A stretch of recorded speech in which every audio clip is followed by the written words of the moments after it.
Saudara, menunggu waktu berbuka puasa alias ngabuburit bisa dilakukan dengan berbagai cara. Satu di antaranya dengan menggelar olahraga menembak, seperti halnya yang digelar Perbakin di Kota Makassar. Mereka ngabuburit sambil berlatih menembak.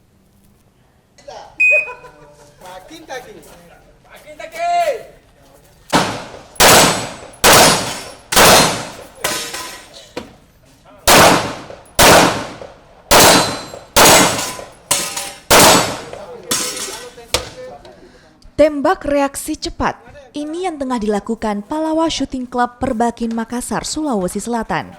Mereka tengah berlatih di lapangan tembak Mapolda, Sulawesi Selatan.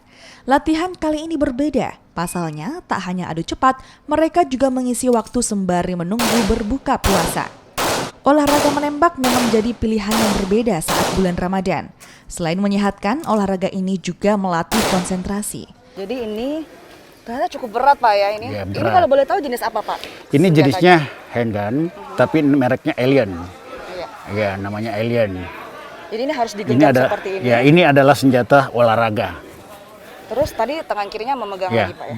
tangannya harus keluar ini dari trigger. Ya. Oh iya, Ya, nggak boleh masuk dulu ya. Terus kita lurus. Lurus. Ya, setelah masukkan ini dulu. Oke. Baru ke arah sana. Ini pajar depan dan pajar belakang harus lurus. Tembakkan ke arah sasaran. Iya. Jadi itu postur terbaik Pak ya Ya. untuk latihan menembak. Nah, Di Perbakin sendiri, olahraga menembak dibagi menjadi beberapa bidang.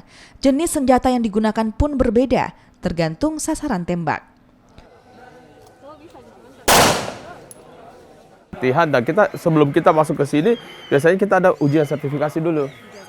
Setelah kita lolos ujian sertifikasi, baru kita ikut pertandingan menembak. Konsentrasi itu daya ingat yang paling utama ya. Daya ingat yang paling utama karena kapan pada saat kita menembak, di mana kita mesti lepas magazine, pergantian itu, sasaran berapa, amunisi yang kita pakai berapa supaya tidak terlalu berlebih kita bawa kena. Oh iya di Perbakin itu ada tiga jenis senjata yang dipakai. Ada tembak sasaran, ada tembak berburu, dan ada tembak reaksi. Dan kita mainkan hari ini tembak reaksi. Berpuasa bukan jadi halangan untuk tetap berolahraga, namun juga harus pandai memilah olahraga yang menyehatkan meski saat puasa. Linda Wirawan, Rama Pratama, Kompas TV Makassar, Sulawesi Selatan.